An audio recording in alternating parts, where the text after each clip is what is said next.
Le Premier ministre, Abdelaziz Jarrad, décide la suspension de l'application des pénalités de retard sur les entreprises afin d'atténuer les effets des mesures de prévention et de lutte contre l'épidémie. Le gouvernement va lancer des concertations sectorielles avec les organisations patronales et les syndicats pour évaluer et contenir l'impact de la pandémie également. Pour en parler, Sami Agli, président du FCE, il est l'invité de ce 19h.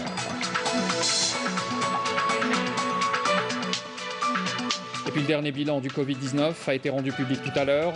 90 nouveaux cas confirmés, 10 nouveaux décès. Le nombre de personnes guéries a atteint quant à lui 708 cas.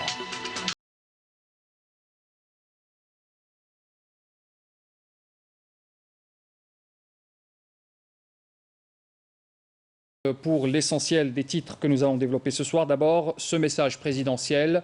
Un message a été adressé donc par le président de la République à l'occasion de la journée du savoir. À cet effet, le président de la République affirme avoir ordonné la restauration de toutes les vieilles mosquées séculaires d'Algérie. Ces vieilles mosquées donc, et ce à l'occasion de la célébration de la journée du savoir. J'ai ordonné, écrit Abdelmajid Tebboune, la restauration de toutes les vieilles mosquées d'Algérie, à leur tête la mosquée de Sidi El Khda à Constantine, où le cheikh Abdelhamid Ibn Badis donnait des cours de tafsir, l'exégèse et hadith, notamment l'explication d'El-Mu'ata de l'imam Malek, qu'Allah lui accorde la félicité, a écrit le président de la République dans ce message adressé à cette occasion. Et d'ajouter aussi, cette décision procède de l'attachement de l'État à préserver cet édifice comme source de rayonnement religieux et culturel, et témoin de la place de cet homme dans l'histoire de la renaissance de la nation. Que sont nombreux, c'est les grands hommes auxquels a donné naissance cette terre sainte et qui ont marqué l'histoire de leur empreinte grâce à leur sacrifice, aux faits et abnégation tels que l'érudit Sidi Mohamed Belkbir, spécialiste du rite malikite, le cheikh Abdelkarim El-Mrili Tlemcani, hôte de Touat où il fut inhumé, ainsi que les cheikhs des Zawiya Tijaniya, Al-Qadiriya, Rahmaniya, Al-Hibriya également et la Zawiya Al-Hamel. Outre les saints patrons d'Alger, Sidi Abdelrahman, At-Ta'alibi, pour ne citer que, a encore ajouté le président de la République dans ce message adressé, il faut le rappeler, pour ce 16 avril, journée du savoir. On parle également ce soir de ce message également adressé par le président de la République dans un tweet. Le président Abdelmajid Tebboune a félicité hier le romancier algérien Abdelwahab Aïssaoui, lauréat du prix international du roman arabe Booker 2020. Dans ce tweet sur sa page officielle, sur les réseaux sociaux, le président de la République a écrit « À la veille de la célébration de la journée du savoir, voilà le jeune Abdelwahab Aïssaoui de Djelfa rejoindre les nombreux écrivains algériens qui ont brillé par le monde, par leurs travaux, cette fois par le prestigieux prix international Booker. Le président s'est adressé directement au jeune romancier en lui disant « Continue sur cette voie, mon fils, tu me trouveras toujours à tes côtés ». Et puis on en arrive au deuxième titre de l'actualité de ce soir. Le Premier ministre Abdelaziz Jarrad décide de suspendre la suspension de l'application des pénalités de retard sur les entreprises afin d'atténuer les effets des mesures de prévention et de lutte contre l'épidémie du Covid-19 sur l'outil national de réalisation. On fait le point avec Youssef Théli. Le gouvernement, en application des directives du président de la République, Abdelmajid Tebboune, a pris des mesures d'ordre fiscal, parafiscal et d'emprunt afin de soutenir les entreprises en difficulté suite à la crise sanitaire à laquelle fait face notre pays, indique une instruction du Premier ministre transmise aux membres du gouvernement ainsi qu'aux Wali.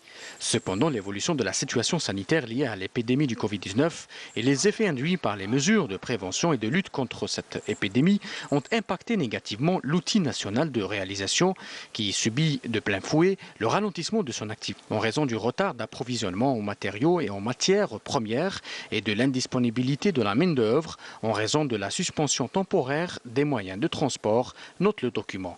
Dans ce texte, et pour ne pas pénaliser les entreprises se trouvant dans l'incapacité d'assurer les réalisations des travaux et prestations prévues, il est fait l'application des dispositions de l'article 147 portant réglementation des marchés publics et des délégations de services publics.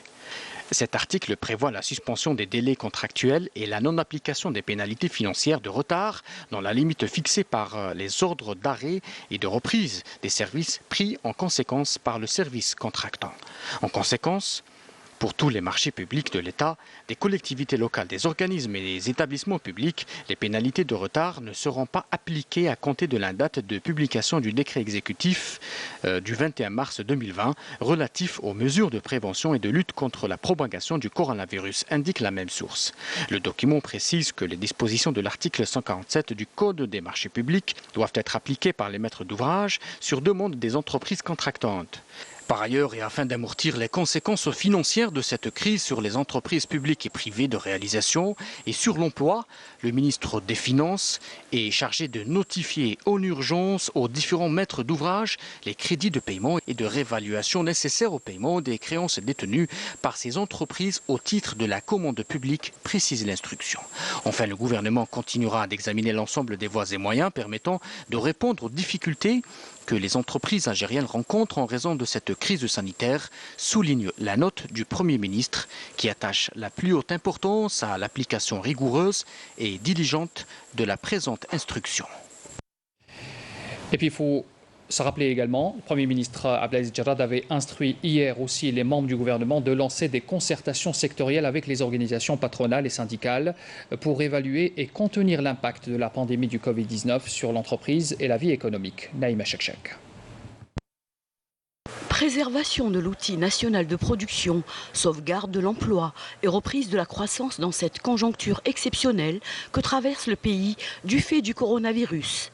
C'est l'esprit et la lettre de l'instruction hier du Premier ministre Abdelaziz Jarrad destinée aux membres de son gouvernement. Une orientation venue en application des instructions du président de la République, Abdelmadjid Tebboune, et invitant à lancer des concertations sectorielles avec les organisations patronales et les syndicats pour évaluer et contenir l'impact de la pandémie de Covid-19 sur l'entreprise et la vie économique.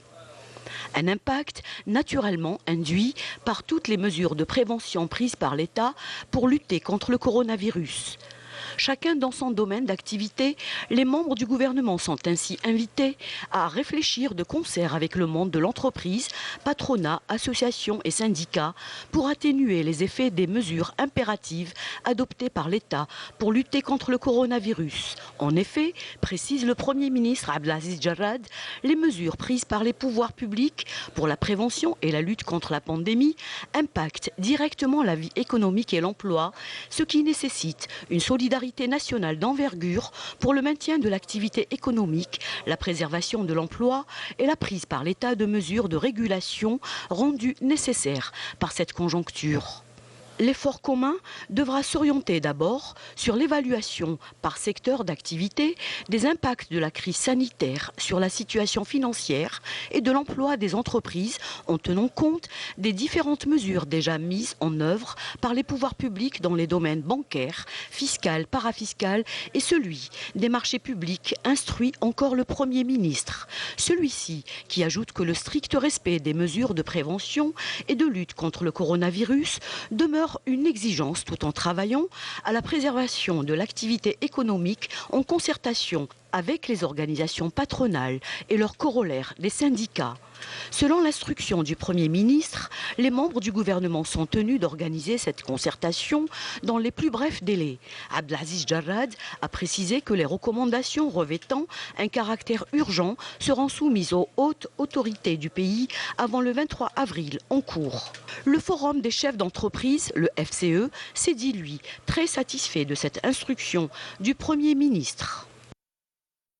Sami Agli, président du Forum des chefs d'entreprise FCE, vous êtes l'invité de ce 19h. Bonsoir à vous. Merci d'avoir accepté notre invitation. Bonsoir et merci pour vous, pour l'invitation, et je salue tous les téléspectateurs de Canal Algérie. Merci à vous. Alors, d'abord, la pandémie actuelle a un effet sanitaire sérieux. Il en découle également un impact économique. D'abord, je voudrais vous poser la question, comment va l'entreprise algérienne aujourd'hui? Vous qui êtes chef d'entreprise et vous êtes à la tête de la plus grande confédération, on va dire, organisation d'entreprises algériennes. Merci de me donner l'occasion de peut-être rebondir sur ça. Avant d'y aller, peut-être je tiens à présenter nos condoléances à toutes les familles des décédés suite au Covid et saluer l'ensemble du corps médical à travers En fait, c'est eux qui sont réellement en première ligne. Je reviens à votre question. Aujourd'hui, l'entreprise, effectivement, comme ça l'est le cas de par le monde, ce n'est pas une particularité, encore une fois, une crise propre à l'Algérie. C'est une crise mondiale qui couvre pratiquement toute la planète. Il n'y a aucun pays qui est épargné. Nous en sommes, bien entendu, touchés de plein fouet par cette crise, et juste rappeler que la crise, elle est aggravée par tout ce qu'on a vécu en plus dans l'année 2019, crise économique, politique, sociale et tout ça. En plus, les prix du baril de pétrole qui sont réellement au plus bas niveau depuis plusieurs années. Cette crise aujourd'hui réellement touche l'ensemble des filières et l'ensemble du tissu économique algérien. Elle se place vraiment d'une manière transversale dans l'ensemble de l'économie, de la grande entreprise à la toute petite entreprise. Répondre à votre question, comment va l'entreprise? Malheureusement, l'entreprise ne va pas très très bien. Cependant, on voit que les entreprises aussi, ils sont solidaires, ils le font de leur manière. Ils le font pour maintenir l'activité économique, préserver les emplois, encore une fois, qui est encore un but aujourd'hui assez important et assez prioritaire de l'ensemble des acteurs économiques. Alors, c'est un constat difficile, vous venez de le faire.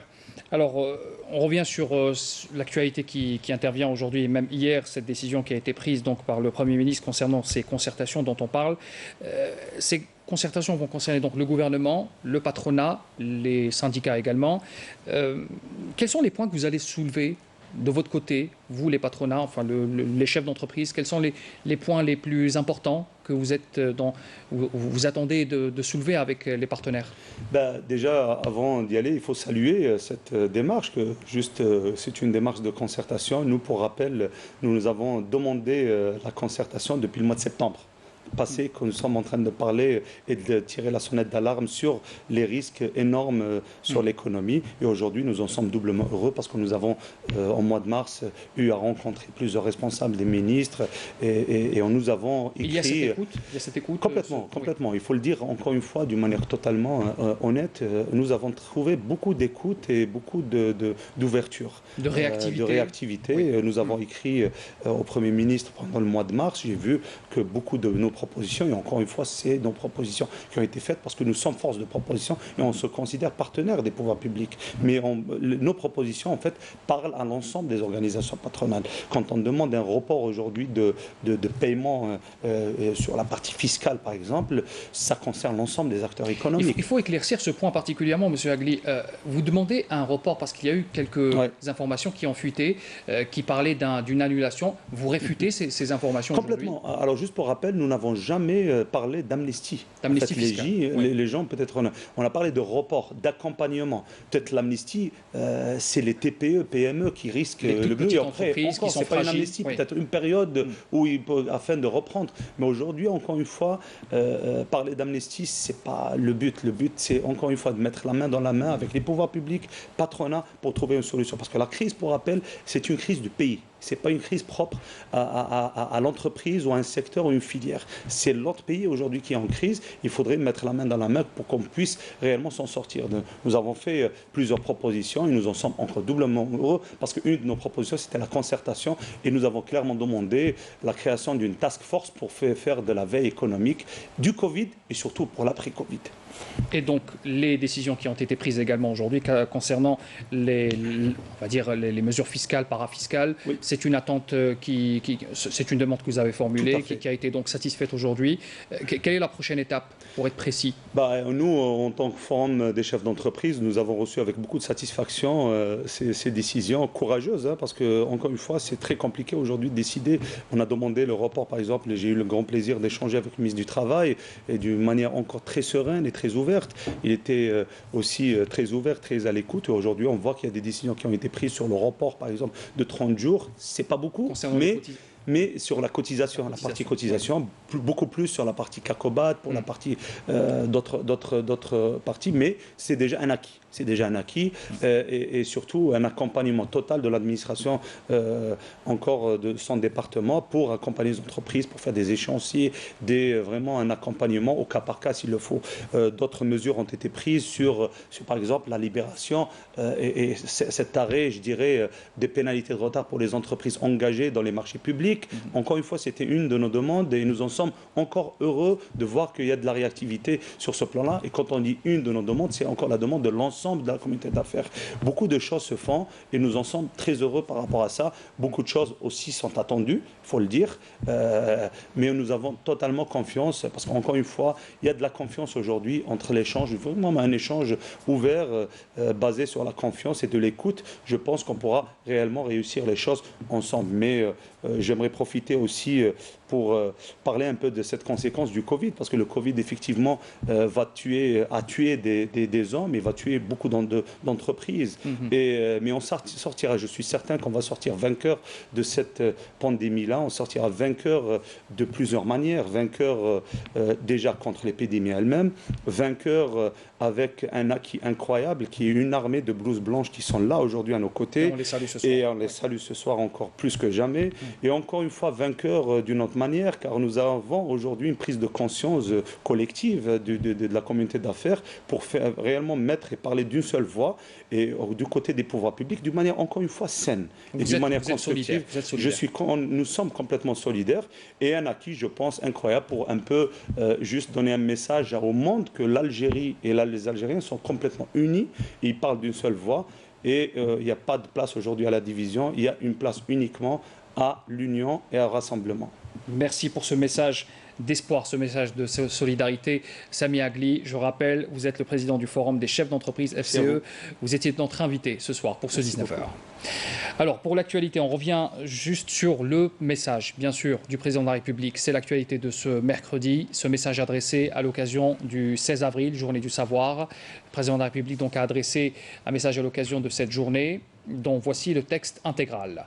Demain, 16 avril, et comme chaque année, notre peuple célébrera donc cette journée du savoir Yawm al-Ilm en glorification des ulama et maîtres des enseignants et en célébration des hauts faits du pionnier de la renaissance scientifique, religieuse et culturelle, le réformateur et le fondateur de l'association des ulama musulmans algériens, l'érudit Cheikh Abdelhamid Ben Badis, qu'Allah le comble de sa sainte miséricorde en ce 80e anniversaire de sa disparition. L'occasion également de rendre hommage à travers lui aux honorables savants, toutes spécialités confondues. Notre érudit Cheikh Abdelhamid Ben Badis s'est opposé jusqu'au dernier souffle à tous les plans du colonialisme français, d'occultation de l'identité nationale et de destruction de la doctrine de la nation et à toutes ces tentatives d'annihilation de sa langue, de corruption de ses mœurs et d'altération de sa culture avec force. Il s'est élevé contre les plans d'assimilation lorsqu'il calma face à l'occupant abjecte que la nation algérienne n'est pas la France, ne peut être la France et ne veut pas être la France. Il est impossible qu'elle soit la France, même si elle le voulait. Il a été parmi les premiers à croire que la libération de la patrie passe par l'émancipation des esprits de l'ignorance et de la superstition, en affirmant que le savoir est le seul flambeau qui éclaire la vie, les paroles, les actes et les croyances.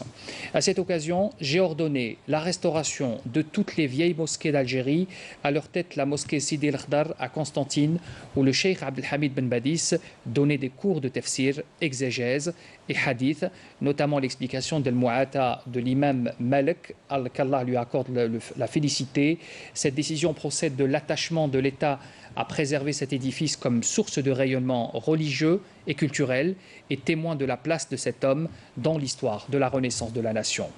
Que sont nombreux les grands hommes auxquels a donné naissance cette terre sainte et qui ont montré l'histoire et qui ont marqué l'histoire de leur empreinte grâce à leur sacrifice, aux faits et abnégation, tels que l'érudit Sidi Mohamed Belkbir, spécialiste du rite malikite, le cheikh Abdelkarim El-Mrili Tlemcani, hôte de Touet où il fut inhumé, ainsi que les cheikhs des Zawiya Tijaniya, Al-Qadiriya, Rahmaniya, Al-Hibriya et la Zawiya Al-Hamel, outre le saint patron d'Alger, Sidi Abdelrahman Al-Ta'alibi, pour ne citer que. Ils ont tous arraché avec mérite la place qui leur sied de modèle, de fierté d'appartenance à la nation algérienne et de dévouement à son service, devenant ainsi des phares qui guident notre chemin. Il n'en demeure pas moins pour les écoles coraniques au regard du rôle de proximité du citoyen dans les villes et villages pour la récitation du Coran et l'enseignement de la sunna et de la langue. Aussi, je me recueille avec déférence et piété à la mémoire de nos érudits, cheikhs et maîtres qui ont formé des générations successives. Nous leur demeurions reconnaissants jusqu'à la fin de nos jours pour nous avoir inculqué la science utile et les valeurs glorifiant le savoir qui fait la force des nations. Aujourd'hui, l'Algérie affronte courageusement la pandémie du nouveau coronavirus en s'inspirant de ces éminents hommes de patience face à l'épreuve et la détermination renouvelée au sacrifice pour la patrie. Elle œuvre à la promotion de la science et du savoir pour donner à l'Algérie la véritable place scientifique et civilisationnelle et qui lui sied dans le concert des nations. De même qu'elle s'attelle à la consécration des vertus de la morale pour construire une société qui compose harmonieusement et naturellement authenticité et modernité en consolidation des fondements de la nation et préserver son identité, ses valeurs et sa cohésion nationale.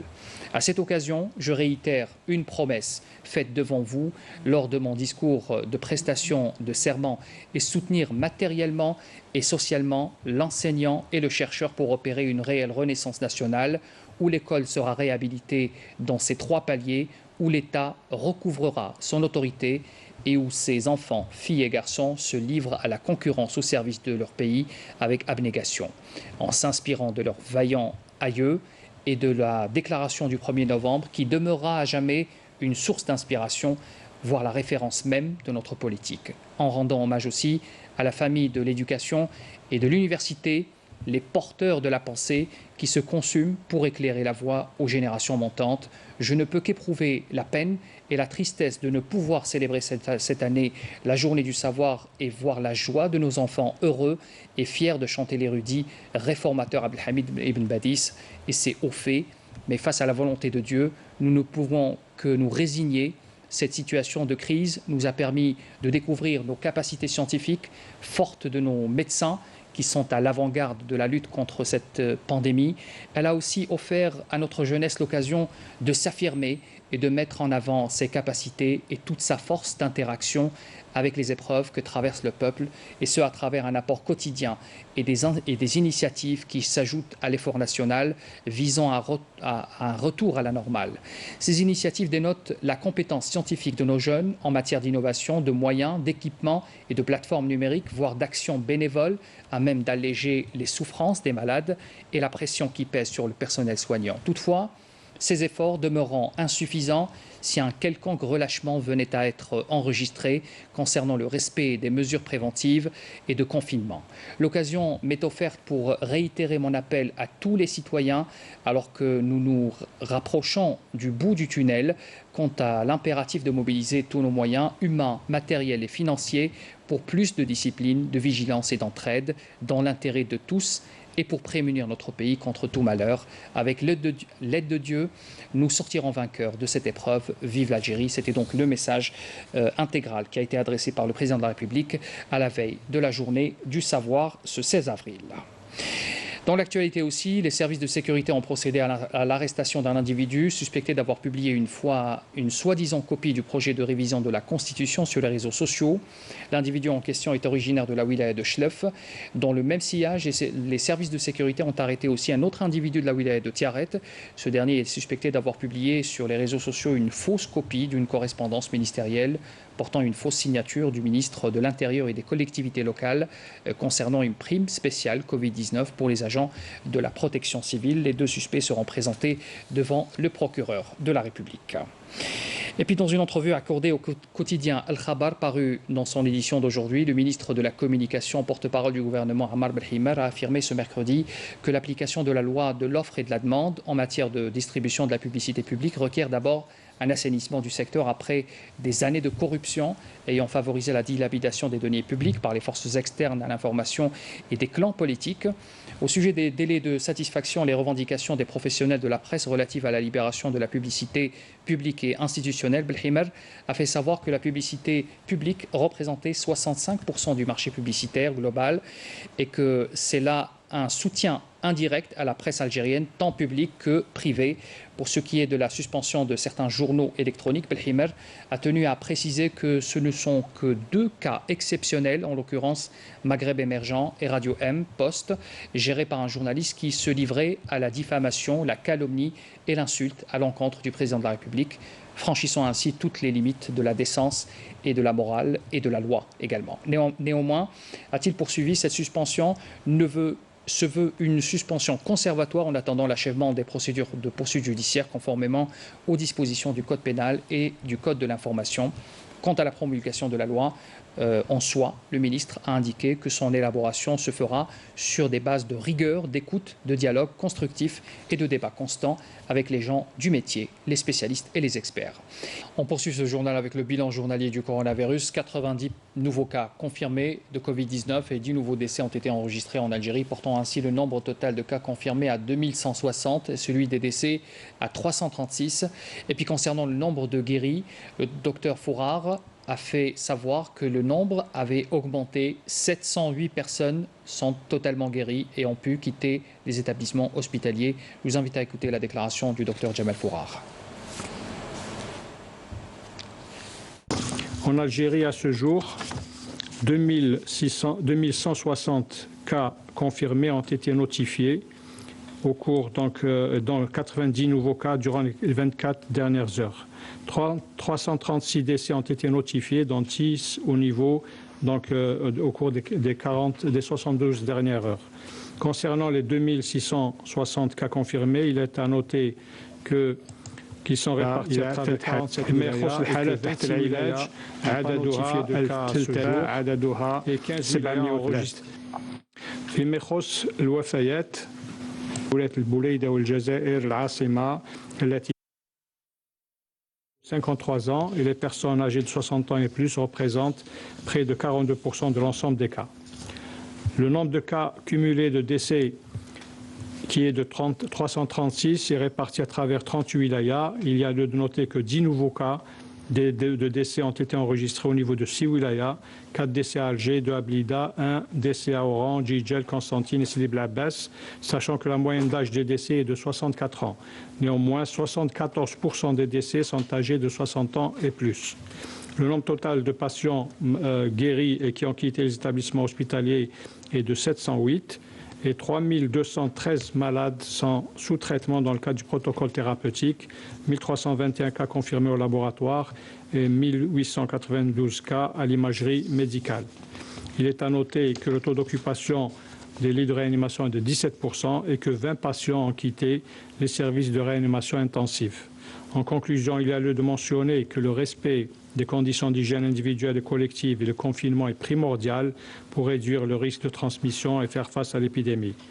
N'oublions pas le devoir de solidarité et de sympathie de tous les citoyens envers les professionnels de la santé, ainsi que toutes les personnes mobilisées par l'ensemble des secteurs, sans aucune exception, et qui veillent à la santé et au confort de tous nos concitoyens. Je vous remercie. La réforme du système de santé et les mesures annoncées par le président de la République sont justement le thème de l'émission Question d'actu que notre collègue Falih Alassari en confinement a préparé en télétravail, une émission qui vous sera diffusée et présentée ce soir après le journal de 20h. L'Algérie a reçu aujourd'hui un autre don du gouvernement chinois, composé essentiellement de masques et de vêtements de protection. Le ministre délégué chargé de l'industrie pharmaceutique, Lotfi Jamal Ben Bahmed, a affirmé que cette aide s'inscrit dans le cadre des échanges, des relations historiques et d'amitié entre l'Algérie et la Chine. Yamina Saïdji. Un avion en provenance de Chine a atterri à l'aéroport international Houari Boumediene. À bord, un autre don du gouvernement chinois, composé de matériel de protection médicale. Cette aide est constituée de réactifs, de diagnostic, de masques de type FFP2 pour les professionnels de santé et de combinaisons spéciales justement pour combattre ces épidémies de protection. Nous recevons cette aide-là dans le cadre de nos échanges historique, de notre relation historique renforcée. et de l'amitié historique qui existe entre les deux pays. Il faut savoir que depuis cette crise du corona, nos échanges sont intenses et sont importants puisqu'ils sont à la fois d'ordre matériel. L'Algérie a été un des premiers pays à envoyer une aide à Wuhan au début de l'épidémie, puis d'ordre aussi scientifique, parce que nous avons beaucoup de vidéoconférences qui sont organisées entre le ministère algérien et le ministère chinois et entre les scientifiques algériens et les scientifiques chinois pour nous aider à combattre ensemble cette épidémie. Nous sommes aujourd'hui, un véritable pont aérien a été mis en place entre l'Algérie et la Chine, fait d'aide mais aussi d'achat que l'Algérie a fait et ça nous permettra, Inch'Allah, d'avoir à répondre à l'ensemble des besoins. L'ambassadeur de Chine à Alger a fait savoir que l'aide envoyée par l'Algérie à son pays sera profondément gravée dans la mémoire du peuple chinois.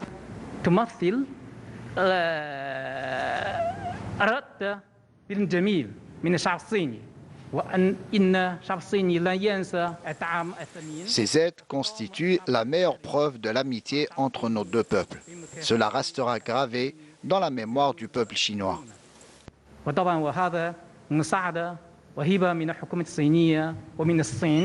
Cette aide s'inscrit dans le cadre des fortes relations d'amitié qui lient les deux pays, traduisant ainsi le renforcement des coopérations bilatérales.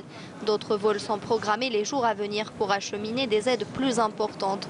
Pour rappel, l'Algérie avait reçu plusieurs lots d'une aide médicale de la Chine, composée notamment de moyens de prévention et de respirateurs artificiels. Pour terminer ce journal, nous allons en France, où les Algériens qui résident là-bas, nous allons voir d'abord comment ils vivent au quotidien ce confinement qui est donc imposé, notamment dans l'Hexagone. Des passions naissent au fil du temps. Amel Messaïd a posé la question à ces Algériens, à nos compatriotes. Regardez. Azoul, bonjour. Soraya de La Rochelle. Alors moi je suis confinée ici. Comme je suis à la maison, mes enfants sont grands. Et entre voisins, on fait de la solidarité entre voisins. Les voisins qui sont des parents de petits enfants, je me suis découvert une passion, garder les enfants. Alors, on pourrait croire qu'en temps de confinement, il n'y a pas grand-chose à raconter. J'ai demandé à des amis résidant en France de me raconter leur quotidien. Visiblement, il se passe des choses. Alors, Houma il sort pas, moi je sors pas. نديرو des recettes parce que نكونوا نخدموا ما عندناش وقت باش نديرو. Alors عندنا كاع الوقت مع هذا الكونفينمون نديرو des recettes, نديرو des desserts, نديرو des gâteaux. اليوم غادي نسيو un dessert pour ce soir. On va faire un tiramisu. Un tiramisu. Mis à part le tiramisu, le petit Elias ne perd tout de même pas de vue ses cours. Lui et son frère Amir s'attellent à rester à jour. Je prends mon petit déjeuner, après je vais dans ma chambre pour regarder mes notes, pour regarder mes devoirs. Je finis mes devoirs, je mange, après je peux jouer un peu. Conscients du danger, les enfants semblent avoir assimilé la leçon. Le corona. C'est quoi ça? On peut tousser, oui. on peut éternuer, ouais. On peut avoir mal à la tête, on peut avoir des microbes et on peut mourir. D'accord. C'est pour ça? C'est pour ça il ne faut pas sortir, il faut rester à la maison. Il faut croire aussi que la cuisine aurait drainé durant ce confinement plus d'un. Kamel, lui, est en dehors de vivre pleinement sa passion en préparant du pain. Il tente aussi, et à travers cette activité, de s'imposer à respecter scrupuleusement le confinement et de ne pas sortir juste pour une baguette. On met dans le four. Les musiciens ne sont pas en reste. Rabia, lui, donne des concerts 3 fois par semaine sur Internet.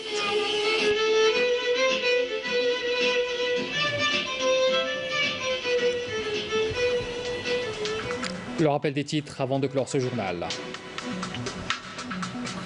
À l'occasion de la journée du savoir, le président de la République adresse un message à la nation dans lequel il appelle les Algériens à suivre l'exemple des ulama qui ont marqué l'histoire de notre pays. Abdelmajid Tebboune rend hommage également aux jeunes Algériens innovateurs qui ont montré leur savoir-faire pendant cette crise sanitaire.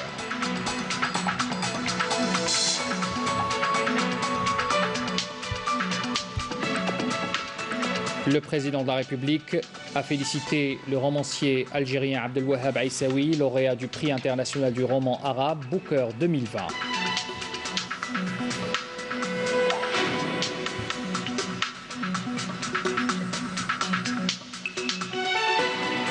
Le Premier ministre Abdelaziz Jarrad a décidé la suspension de l'application des pénalités de retard sur les entreprises afin d'atténuer les effets des mesures de prévention et de lutte contre l'épidémie. Le gouvernement va lancer des concertations sectorielles avec les organisations patronales et les syndicats pour évaluer et contenir également l'impact de la pandémie. Nous avons reçu Sami Agli, président du FCE, pour en parler. Ce soir, il était notre invité ce dimanche.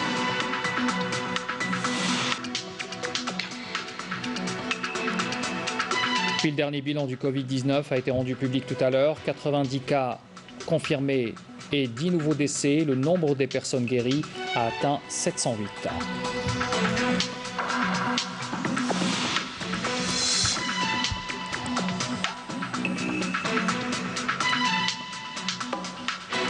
C'est la fin de ce journal. Merci de l'avoir suivi. Les adresses pour les replays s'affichent en bas de votre écran. Très bonne soirée à tous. Pour demain, l'info, retrouvez Amina Zahouf à 12h.